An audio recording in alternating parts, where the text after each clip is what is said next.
Well, France 24's Philip Turle is on the set with me, and we've got more on this story. Philip, the resignation of Mario Draghi is now a done deal. The EU establishment has certainly lost an ally today.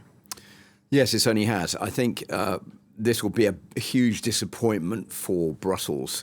The only good news today is that supplies of Russian gas have started again for some countries that are heavily dependent on it. But I think that the fact that Mario Draghi is no longer going to be pulling the strings in Italy, or certainly doesn't appear to be doing that for much longer, is going to be a huge disappointment for Brussels, principally because Mario Draghi is like the man from Brussels, the stable factor for the European Union, the former head of the World Bank, the man who will toe Brussels' line, and seen as a big stabilising factor in Italy, which is the third largest economy in the European Union. So the fact that he is now no longer going to be Prime Minister of Italy is going to call into question all sorts of reforms that are taking place there that are fundamental. It's also thrown in the air what is going to be taking place over the next year in Italy before the elections were slated ahead of the month of May next year.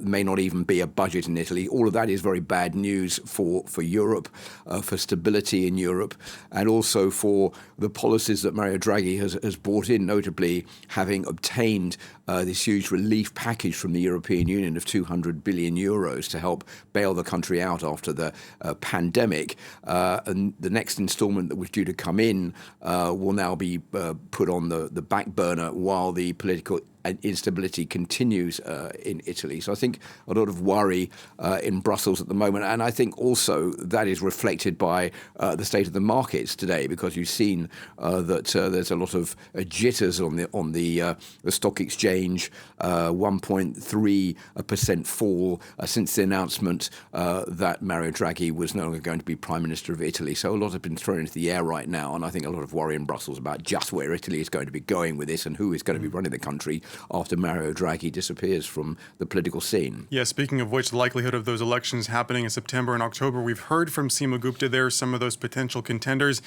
And hearing from her, that doesn't really bode well for EU unity or even pro-European sentiment altogether. Well, one of the factors is that Mario Draghi has been very Atlantist in his policy in backing the European Union and the United States in its reaction to the war in Ukraine and giving EU support to the Ukrainian leadership.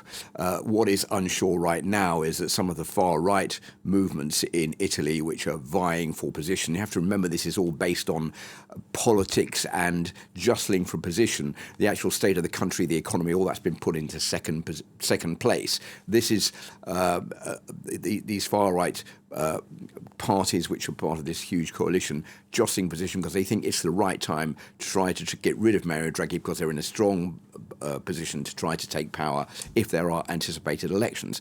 The problem is that many of them do not have the same line when it comes to standing up to Vladimir Putin. They've been much more pro-Vladimir Putin in some of their messages in the past, and I think that's also going to be another worrying factor as far as what Brussels feels is going to be the move next. Because if you look at the opinion polls in Italy, although most Italians feel that they would like Mario Draghi to stay in power, they don't want the coalition to collapse. There is a feeling that if there is going to be a new government, it won't be a government which is centre-left or centre-right. It will be a far-right government in Italy. And that is something that I think a lot of people in Brussels are very worried about, because they may feel they're going to lose a key support in the EU's strong reaction to Russia's invasion of Ukraine. Yeah, Philip Turle, thank you very much. And as you mentioned, this is not just an Italian story. It has a story that it will likely have much wider ramifications. Philip, thank you very much.